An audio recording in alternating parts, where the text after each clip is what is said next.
Hello everyone, कैसे हैं आप सभी। उम्मीद करता हूं सभी स्वस्थ होंगे, ठीक होंगे और आपकी पढ़ाई भी सुचारू रूप से चल रही होगी। प्यारे बच्चों, आज के सेशन में हम लोग उषा कविता के भावार्थ के साथ साथ विद एमसीक्यू क्वेश्चन आंसर भी हम लोग पढ़ेंगे।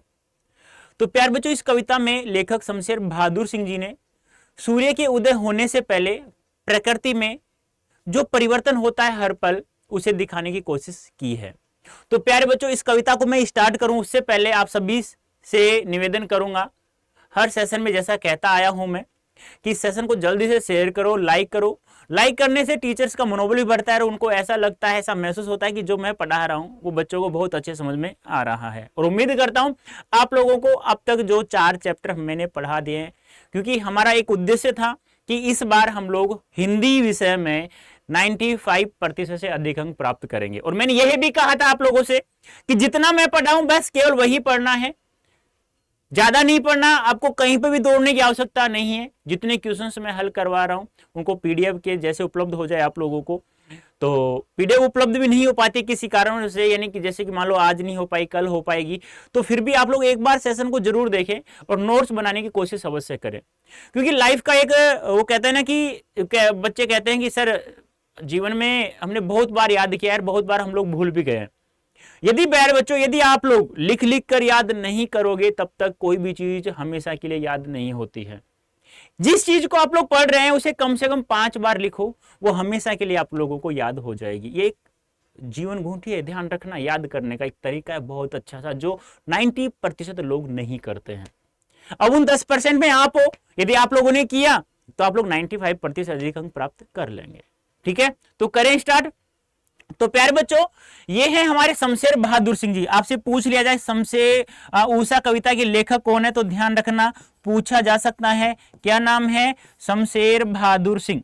याद रखना है, शमशेर बहादुर सिंह जी। ठीक है। हाँ, अब इन्होंने इस कविता में किसका वर्णन किया है, इस तस्वीर से हमें पता चल रहा है कि सूर्योदय से पहले प्रकृति में जो परिवर्तन होता है उसे दिखाने की कोशिश की है। ध्यान रखना, यह जो कविता है इसमें ग्रामीण जीवन शैली का वर्णन किया है, शहरी का नहीं है। कि जिस प्रकार से एक गांव में सुबह होता है तो लोग क्या क्या कार्य करते हैं, कैसा कैसा वातावरण होता है, यानी कि स्त्रियां सुबह उठते ही अपने आंगन को लीप देती हैं, तो वह सब हमें यहां दिखाने की कोशिश की है। तो जल्दी से आप लोग सेशन को शेयर कर दीजिएगा क्योंकि बहुत अच्छी कविता है। देखो, इस कविता में सूर्योदय के ठीक पहले पल पल, पल पल यानी कि हर पल, प्रत्येक समय में परिवर्तित प्रकृति का शब्द चित्र है। शब्द चित्र मतलब क्या है, बिंबधर्मी कवि है शमशेर बहादुर सिंह जी। बिंब यानी इमेज, यानी कि शब्द चित्र। जो कवि ने जिन शब्दों का प्रयोग किया है वो शब्द हमारे दिमाग में एक चित्र सा निर्माण कर लेते हैं कि हाँ यार ऐसा मैंने देखा है। शमशेर ऐसे बिंबधर्मी कवि हैं, बिंब यानी इमेज यानी चित्र, जिन्होंने प्रकृति की गति को शब्दों में बांधने का अद्भुत यानी कि विस्मयकारी, आश्चर्यचकित प्रयास किया है। यह कविता भी इसका एक उदाहरण प्रस्तुत करती है। देखिए, प्रातः नभ था बहुत नीला शंख जैसे, भोर का नभ राख से लिपा और चौका अभी गीला पड़ा है। ये जो पद है, देखो आपके एग्जाम में पूछा कैसे जाएगा, ये पद दे देगा और इससे संबंधित 5 क्वेश्चंस पूछेगा, वो एमसीक्यू। ध्यान रखना, वो कैसे भी क्वेश्चंस हो सकते हैं, इससे संबंधित हो सकते हैं और व्याकरण से संबंधित भी हो सकते हैं। आप ये नहीं कहोगे व्याकरण हमारे सिलेबस में नहीं है, नहीं है, मानता हूं, लेकिन जब पठित पद्यांश में से जब कोई सवाल पूछा जाता है तो वो कहीं से भी पूछा जा सकता है। ठीक है, तो यह जो पद है यह सूर्योदय होने से पहले का घटनाक्रम है। प्रातः यानी सुबह, नभ यानी आकाश, ये ध्यान रखना है, नभ यानी आकाश, और भोर, भोर भी सुबह ही होती है, ये भी ध्यान रखना है, सुबह। ठीक है, राख से लिपा चौका, चौका यानी आंगन। कवि क्या कह रहा है कि सुबह का जो आकाश था वह बहुत ही नीले संग जैसा दिखाई दे रहा था, यानी सुबह सुबह का जो आकाश था वो बहुत ही नीले संग जैसा दिखाई दे रहा था। नीला संग, आपसे पूछा जा सकता है यहां समास कौन सा है, तो कौन सा है, कर्मधारय समास। और ध्यान रखना, जहां जहां कर्मधारय समास होता है वहां उपमा अलंकार भी होता है। तो यहां आपसे पूछा जा सकता है कि बताइए कि नीला शंख में कौन सा अलंकार है या नीला शंख में कौन सा समास है। नीला है जो शंख तो कर्मधारय समास, और आकाश को नीले शंख जैसा बताया गया तो उपमा अलंकार हो गया। तो सुबह सुबह का आकाश बहुत नीले संग जैसा दिखाई दे रहा था। भोर का नभ यानी कि सुबह का आकाश राख से लिपा हुआ चौका, और वह जो आकाश है वो कैसा नजर आ रहा था, जैसे किसी ने राख से उस आसमान रूपी आंगन को राख से लीप दिया है और अब भी गीला पड़ा है, और सुबह सुबह के वातावरण में नमी होने के कारण वह आसमान रूपी आंगन हमें गीला नजर आ रहा है।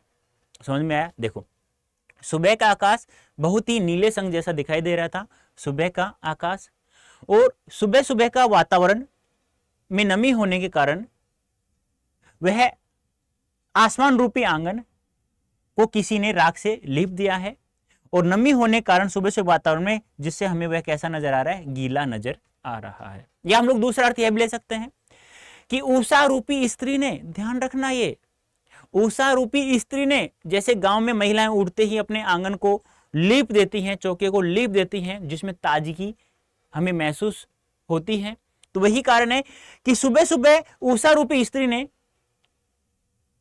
आकाश को या आसमान को आंगन समझकर उसने राख से लीप दिया है, और लीपने के कारण जब उस समय, जिस समय का यहां वर्णन किया गया है, उसमें नमी होने के कारण वह गीला नजर आ रहा है। अब देखो, ये प्रश्न है, ये आपके काम का नहीं है, लेकिन कुछ बच्चों के पहले क्या होता था कि एक पद्यांश देने के बाद में पूछा जाता था कि निम्नलिखित पद्यांश की 6 प्रश्न व्याख्या करो। तो आपको तो है नहीं, जिन बच्चों के काम का है वो देख लेंगे इसे। व्याख्या: कवि बताते हैं कि सुबह का आकाश ऐसा लगता है मानो नीला शंख हो, अर्थात प्रातःकाल आकाश शंख के समान गहरा नीला दिखाई दे रहा है, वह स्वच्छ व निर्मल दिखाई दे रहा है। इस समय वातावरण में नमी होती है तो आकाश ऐसा लगता है मानो राख से लिपा हुआ कोई आंगन या चौका हो। यह आंगन नमी के कारण गीला लग रहा है। दूसरे शब्दों में हम कह सकते हैं कि उषा रूपी स्त्री ने, मानवीकरण अलंकार हो गया है, उषा को क्या मान लिया गया है, स्त्री के रूप में। उषा रूपी स्त्री ने आसमान रूपी आंगन को अभी अभी राख से लिपा हो और उसमें अभी क्या है, नमी है, यानी वो गीला नजर आ रहा है। अब देखो, ये क्या काम का है, आपसे पूछा जाएगा निम्नलिखित पद्यांश में किस शब्दावली का प्रयोग किया गया है, तो देशज देसी भाषा के शब्द, तत्सम संस्कृत भाषा के शब्द, यानी देसी और संस्कृत भाषा के दोनों शब्दों का यहां प्रयोग किया है।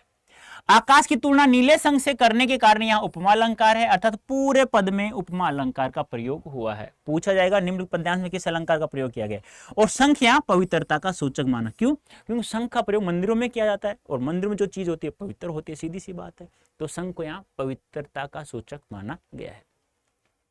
बहुत काली सील जरा से लाल केसर से जैसे धुल गई हो। अब आकाश को क्या माना गया है, बहुत काली सील, सील यानी चट्टान, और भी कैसी काली, और उस चट्टान पर क्या सुबह सुबह जो किरणें रोशनी पड़ती है वो लाल लाल सी पड़ती है, तो ऐसा लग रहा है कि किसी ने बहुत काली चट्टान के ऊपर क्या डाल दिया, लाल केसर डाल दिया हो। लाल केसर डालने से वह क्या होगी, काली चट्टान कैसी होगी, लाल हो गई, यानी कि बिल्कुल लाल केसर डाल करके काली चट्टान को धो दिया है किसी ने। सलेट पर या लाल खड़िया चाक मल दी हो किसी ने। अब आसमान को कवि क्या समझ रहा है, एक काली सलेट, और काली सलेट पर किसी छोटे से बच्चे ने अपने नन्हे मुन्ने हाथों से लाल चौक रगड़ दी हो। अब वह जो आसमान था, जो आंगन था, आसमान रूपी आंगन था, वह अब कैसा नजर आ रहा है, लाल लाल नजर आ रहा है। सुबह सुबह का वातावरण में जैसे कि रोशनी पड़ती है, सूरज की रोशनी, अभी जैसे सूरज उगा नहीं है उससे पहले रोशनी तो आती है, तो वो लाल लाल सी नजर आती है, तो ऐसा लगता है कि किसी ने बहुत काली चट्टान पर किसी ने लाल केसर डाल करके उस चट्टान को धो दिया है और वह लाल नजर आने लग गई है। अब आसमान रूपी आंगन कैसा हो गया, बहुत काली चट्टान। अब यहां आसमान रूपी सलेट यानी काली सलेट है, तो बच्चे ने, एक नन्हे मुन्ने बच्चे ने अपने नन्हे मुन्ने हाथों से उस पर लाल चौक रगड़ दिया है, तो वह कैसा नजर आ रहा है, लाल लाल नजर आ रहा है। तो यह घटनाक्रम कब का है, जब सूर्य की धीरे धीरे लाल लाल किरणें पड़ती हैं, उसका वर्णन है। प्रसंग जिनके काम का वो देख लीजिएगा। व्याख्या: कवि प्रातःकालीन आकाश का वर्णन करते हुए कह रहे हैं कि आसमान से सूर्य की लाल किरणें प्रसारित हो रही है, यानी कि पड़ रही है, तो ऐसा लग रहा है मानो काली शिला पर, यानी काली चट्टान पर लाल केसर मल कर धो दिया हो। इस प्रकार वह लाली से अद्भुत लग रहा है। या फिर आकाश ऐसा लग रहा है कि किसी बालक ने अपने नन्हे नन्हे हाथों से काली सलेट पर लाल खड़िया चौक मल दिया हो। अब हम कह सकते हैं कि अंधेरा काली सलेट के समान, वह प्रातः की लालिमा लाल खड़िया चौक के समान लग रहा है। ये भी आपको ध्यान में रखना है, अलग से पूछा जा सकता है। तो पूछा जाए तो 90% बच्चे ये नहीं बता पाएंगे कि अंधेरा काली स्लेट के समान और प्रातः की लालिमा लाल खड़िया चौक के समान लग रहा है। वही बात है, कैसे शब्दावली प्रयोग किया गया, देशज व तत्सम। उत्प्रेक्षा अलंकार, यहां उत्प्रेक्षा अलंकार क्यों है? क्योंकि यहां संभावना की गई है। क्या की गई? संभावना कि लाल किरणें पड़ रही है, जैसे किसी ने लाल केसर डाल करके उस काली चट्टान को धो दिया हो। एक दूसरी संभावना कि काली स्लेट पर किसी नन्हे मुन्ने बच्चों के द्वारा, नन्हे मुन्ने बच्चे के द्वारा लाल खड़िया चौक मल दियो। क्यों? क्योंकि उत्प्रेक्षा का अर्थ क्या होता है? संभावना, और जहां संभावना की जाती है वहां पर उत्प्रेक्षा अलंकार माना जाता है, यह ध्यान रखना। और वर्णों के आवृत्ति का ना आप लोग जानते ही है, अनुप्रास अलंकार होता है। नेक्स्ट, नील जल में या किसी की गौर झिलमिल देह जैसे हिल रही हो और जादू टूटता है, इस उषा का अब सूर्योदय हो रहा है। देखो, यह जो जादू कवि जो हमें जादू दिखा रहा था कि लाल लाल किरणें गिर रही हैं और जो सुबह सुबह का आकाश था नीला संग जैसा दिखाई दे रही, जादू तो जो दिखा रहा था हमें कवि, वो सूर्य के उदय होने से पहले का। अब सूर्योदय उदय हो चुका है, तो यह जादू अब उषा का टूट चुका है। उषा क्या होती है? सूर्योदय से पहले का समय। उषा पूछा जा सकता है, उषा का शाब्दिक अर्थ क्या है? तो हम कह सकते हैं सूर्योदय से पहले वाला समय क्या कहलाती है? उषा। अब देखो, नील जल में या किसी की घोर झिलमिल देह जैसे हिल रही हो। अब कवि कल्पना कर रहा है कि जैसे ही सूर्य किरणें सफेद सफेद पड़ती हैं तो नीचे पानी भरा हुआ है, जल भरा हुआ है। अब वो जल में वो पड़ रही हैं तो वो नीली नजर आ रही है। कैसे हो रही है? नील जल में या किसी की घोर झिलमिल दे, यानी कि जैसे ही सफेद सफेद किरणें नीले जल में गिरती हैं तो वो सफेद किरणें थी वो नीली नजर आ रही हैं।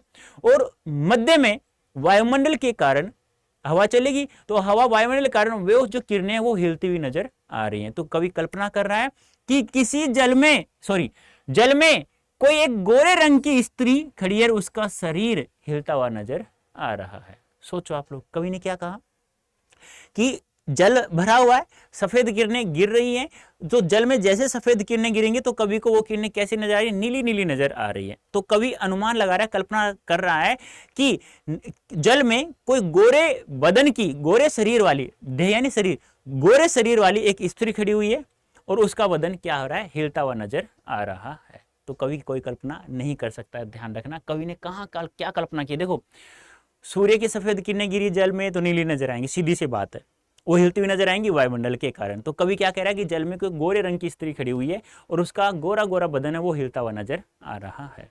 और अब जादू उषा का टूट रहा है। क्यों? क्योंकि सूर्य का उदय हो रहा है। प्रसंग व्याख्या, कवि ने भोर के समय यानी सुबह के समय पल पल बदलते हुए दृश्य का बहुत ही सुंदर वर्णन किया है। वह कहता है कि जब आसमान से सूर्य की सफेद किरणें प्रसारित होती हैं तो आसमान बिल्कुल नीले रंग का नजर आता है और वहां से सूर्य की सफेद किरणें प्रसारित होती हैं, किंतु बीच में वायुमंडल के कारण वे किरणें झिलमिलाती हुई नजर आती हैं, अर्थात वे सफेद किरणें झलकती हुई सी नजर आती हैं। इसे देखकर कवि ने कल्पना की है कि नीले जल में किसी सुंदर स्त्री का देह या शरीर झिलमिला रहा है, यानी हिल रहा, अर्थात हिल रहा हो। कुछ समय बाद जब सूर्योदय हो जाता है तो उषा का पल पल बदलता हुआ सौंदर्य एकदम समाप्त हो जाता है। ऐसा लगता है कि उषा का जादुई प्रभाव, आकर्षण धीरे धीरे कम होता जा रहा है। आप देखना, कल सुबह उठते ही सूर्य के उदय नहीं होता है, उससे पहले देखना जो सुबह सुबह का वातावरण होता है, जो उषा रूपी उस समय, तो वो तरह से देखना। आप लोग कहो यार इसका तो एक पिक ले लूं मैं यहाँ से, और कोई मेरी फोटो भी खींच ले, यहाँ सेल्फी भी ले लोगे आप लोग, इतना अच्छा सौंदर्य नजर आता है। विशेष सेम बातें हैं, उत्प्रेक्षा अलंकार है, देशज व तत्सम शब्दावली का प्रयोग किया गया। मानवीकरण यहाँ अलंकार है क्योंकि नीले जल में एक स्त्री का वर्णन यहाँ किया गया है। और वर्णों की आवर्ती कारण लय वर्ण की आवर्ती हो रही है, तो यहाँ पर अनुप्रास अलंकार, क्योंकि जहां वर्णों की आवर्ती होगी वहां वहां अनुप्रास अलंकार होगा। तो ये कविता थी हमारी। अब कुछ क्वेश्चंस हैं हमारे, क्योंकि हम लोग वन शॉट के अंतर्गत पढ़ रहे हैं, तो प्यारे बच्चों अब तैयार हो जाइए आप लोग आंसर देने के लिए। तो पहला क्वेश्चन है, उर्दू हिंदी कोश का संपादन किसने किया? कोश यानी शब्दकोश है उर्दू हिंदी का, उसका संपादन करने वाला कौन है? तो हम सीधी सी बात है, शमशेर बहादुर सिंह कविता है तो शमशेर बहादुर सिंह जी होंगे। अब ये क्वेश्चन आपके लिए यहाँ इजी है, लेकिन प्यारे बच्चों यही सवाल यदि एग्जाम में आ जाता है तो 90% बच्चे गलत करेंगे, क्योंकि उन्हें ध्यान नहीं रहेगा, क्योंकि यह ऐसा कहीं कविता में नहीं आया। लेकिन जब हम लोग कविता से पहले कुछ सारांश हम लोग पढ़ते हैं तो वहाँ ये कवि के बारे में दिया हुआ है। ऐसा कौन सा कवि है जो स्वयं को उर्दू हिंदी का दोआब मानता है? दोआब क्या होता है?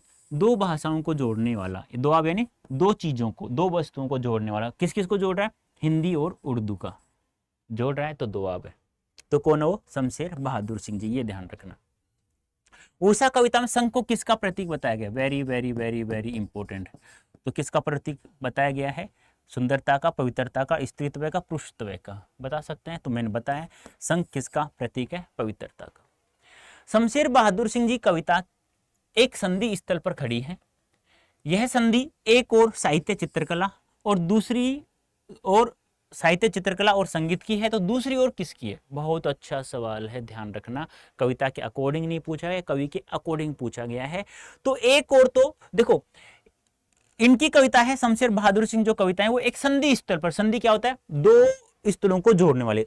संधि क्या होता है? दो या दो से अधिक वर्णों का समूह होता ही है। तो स्थल यानी दो स्थलों को जोड़ने वाले। एक और तो क्या है?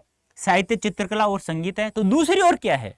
तो दूसरी ओर है मूर्तता और अमूर्तता। इन दिखाई भी देती है और हमें दिखाई भी नहीं देती है।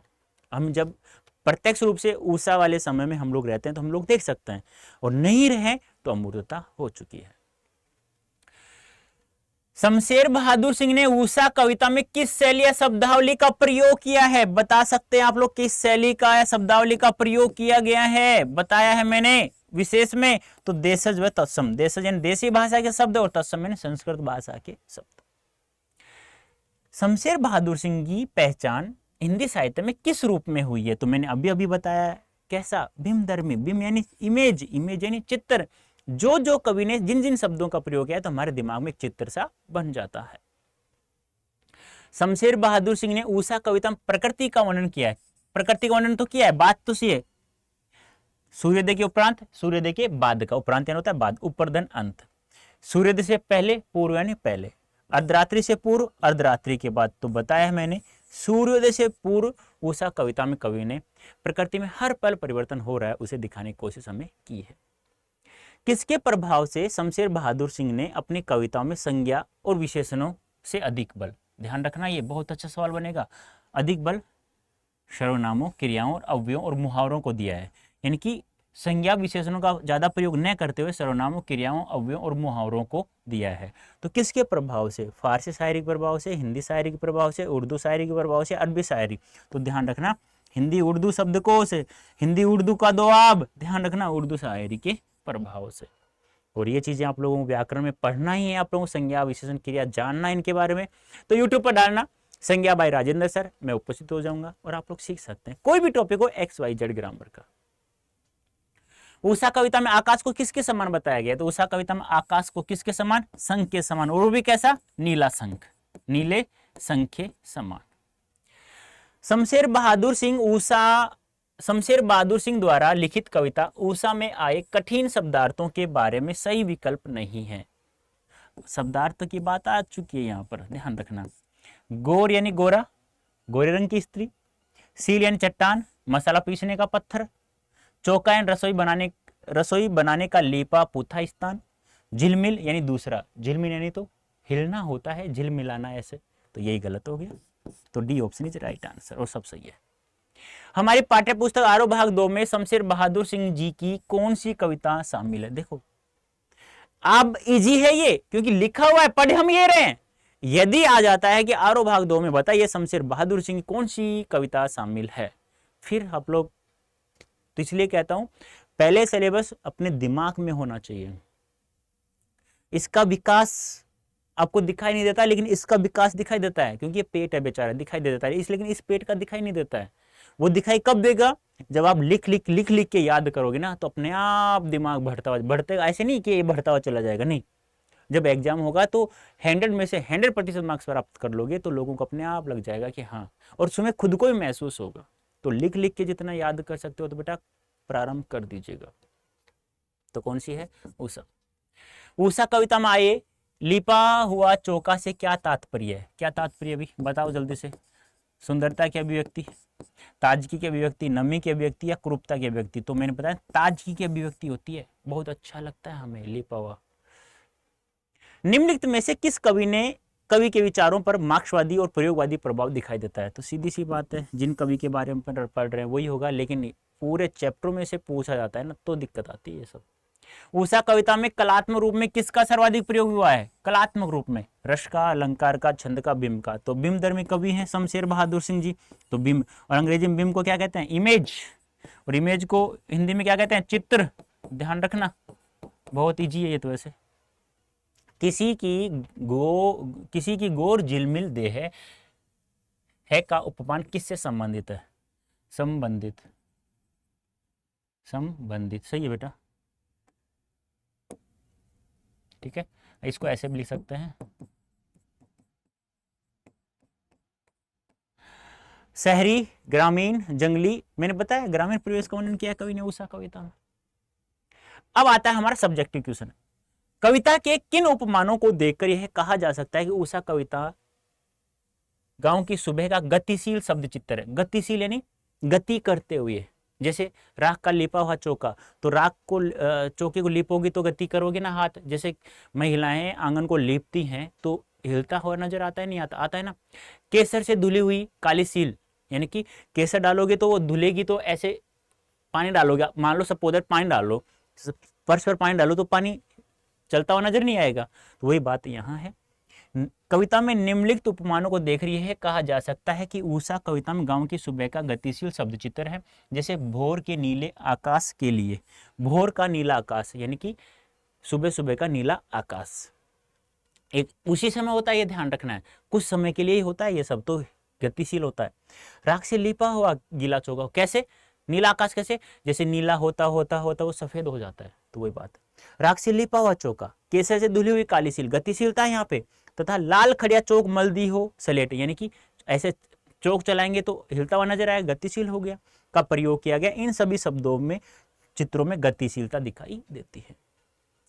भोर का नभ राख से लिपा हुआ चौका भी गीला पड़ा है। नई कविता में कोष्टक, विराम चिन्हों, पंक्तियों के बीच का स्थान भी कविता को अर्थ देता है। उपयुक्त पंक्तियों में कोष्टक से कविता में क्या विशेष अर्थ पैदा हुआ समझाइए। देखो, किसी भी कविता में क्या तो कोष्टक होगा या रिक्त स्थान होगा या कोमा का प्रयोग होगा। तो इनका प्रयोग क्यों करता है कवि? तो ध्यान रखना, इनका प्रयोग कवि इसलिए करता है कि कवि जो समझाना चाहता है वह पाठकों को अच्छे से समझा सके। जैसे यहां आया है अभी गीला पड़ा है, अब पाठक समझ गया कि सुबह सुबह के वातावरण का वर्णन किया है, तो सुबह सुबह के वातावरण में नमी होती है। अपना हाथ है किसी घास पर डालना सूर्योदय से पहले, तो गीला नजर आएगा अपने को ऐसे। जैसे आपने पढ़ा होगा कैमरे में बंद अपाइज कविता, तो कवि ने बहुत सारे कोष्टकों का प्रयोग किया है, इसे बड़ा करके दिखाओ किया है ना। तो कवि इसलिए करता है इनका प्रयोग जिससे पाठकों को वह जो कहना चाहता है, वह जो बात कहना चाहता है पाठकों को, वो अच्छे से समझा सके। ये चीज बोले नहीं जाती है, ये इशारों से समझाई जाती है किसी भी इंसान को, एक इंसान को दूसरे इंसान को, ठीक है। कवि अपनी कविता को प्रभावशाली बनाने के लिए तथा अपने कथ्य को स्पष्ट करने के लिए कविता में कवि विराम चिन्हों, पंक्तियों के बीच खाली स्थान तथा कोष्टक आदि का प्रयोग करते हैं। यहां पर कवि ने प्रभावशाली बनाने के लिए, ध्यान रखना, समझाने के लिए अच्छे से, अभी गीला पड़ा है का प्रयोग करके कवि ने अपने उपमान को पूर्णता प्रदान की है तथा यह वातावरण की नमी को राख से लिपे हुए गीले चौके की नमी और उसकी पवित्रता से जोड़ता है और साथ ही ताजगी की भी अभिव्यक्ति हुई है। तो यह समझाने की हमें कवि ने कोशिश की है। तो प्यारे बच्चों देखो, यूट्यूब का तो आप लोग पढ़ाया जा रहा है, फ्री में पढ़ाया जा रहा है, कोई दिक्कत नहीं है, लेकिन यहाँ आप लोग मुझसे कुछ क्वेश्चंस पूछना चाहते हैं, उसका आंसर मैं नहीं दे पाता, सीधी सी बात है। तो क्योंकि कुछ का आंसर मैं देख लेता हूं, कुछ का क्वेश्चन, कुछ का नहीं। यदि आप लोग चाहते हैं कि मैं आपके प्रत्येक डाउट आपका सॉल्यूशन हो, प्रत्येक डाउट्स का, प्रत्येक समस्या का समाधान हो, तो यहाँ एक कोड नजर आ रहा है Y551। तो इस कोड का प्रयोग आप लोग कैसे करेंगे? आप लोग हमसे पेड बैच से कैसे जुड़ेंगे? क्योंकि स्पार्क बैच आप लोगों के लिए ही बनाया गया है, वो इसलिए कि प्रत्येक सब्जेक्ट में आप लोगों को 95% से अधिक अंक हम लोग दिला सके। तो उसके लिए आप लोगों को क्या करना होगा? उसके लिए आप लोगों को ऐसे गूगल ओपन करना होगा, कर लिया, यहां लिखना है आप लोगों को अड्डा 24/7, ADDA 247 लिख लिया। अब पहले साइट सेलेक्ट कर लिया, अब यहां आ रहा है ऑल कोर्सेज, यहाँ ये जब तक घूमता रहेगा तब तक आप कुछ नहीं कर सकेंगे। उसके बाद ऑल कोर्सेज, फिर जाएंगे स्कूल K-12 में, ठीक है। उसके बाद क्लास 12 CBSE बोर्ड क्लास। अब देख लो ये आ गया आर्ट्स वाला बैच और स्पार्क बैच आ रहा है ना, आर्ट्स स्पार्क बैच, ठीक है। ओके, अब यहां आप लोग जैसे बाय नाउ करेंगे, यहां वो कोड यूज करना है आप लोगों को। क्या कोड था? Y551, ठीक है। और जैसे ही Y551 कैपिटल हो चाहे स्मॉल हो कोई फर्क नहीं पड़ेगा, अप्लाई जैसे ही कर देंगे तो बेटा देखो यहाँ पे जो 2999 का जो बैच था हमारा, वो मात्र मात्र मात्र कितने रुपए का हो गया बेटा? देखो ये कुछ अनवांटेड आ जाते हैं नेट में, तो इसको हमें हटाना पड़ेगा पहले। अब देख लीजिएगा, अब देखो ये जो 2999 का बैच था हमारा, कितने का था? 2999 का। अब ये मात्र कितने का हो चुका है? 2489 रुपए का हो चुका है। लेकिन कब? जब आप लोगों ने Y551 कोड का यूज किया है। देखो बेटा, आर्ट्स वाले बच्चे ध्यान दें, लास्ट ईयर में बहुत सारे बच्चे हमसे जुड़े थे और बहुत सारे बच्चों ने 95% से अधिक अंक प्राप्त किए, चाहे वो पॉलिटिकल हो, चाहे वो हिस्ट्री हो, चाहे इको हो, चाहे कोई सा भी सब्जेक्ट क्यों ना हो, चाहे हिंदी हो क्यों ना हो, चाहे इंग्लिश ही क्यों ना हो, सभी ने प्राप्त किया है। और यदि आपको डिस्काउंट चाहिए तो आप लोग Y551 कोड यूज करके आप लोग ज्वाइन हो सकते हैं हमारे स्पार्क बैच से, और आप लोग प्रत्येक सब्जेक्ट में अब की बार 95% अधिक अंक हम लोग दिलाएंगे, चाहे कोई सा भी सब्जेक्ट क्यों ना हो। तो प्यारे बच्चों, कैसा लगा ये सेशन? तो जल्दी से मुझे आप लोग कमेंट बॉक्स में यस या नो का आंसर जरूर देंगे। नेक्स्ट चैप्टर हम लोग नेक्स्ट सेशन पढ़ेंगे। अभी के लिए इतना ही। Okay, tata, bye bye, thank you so much.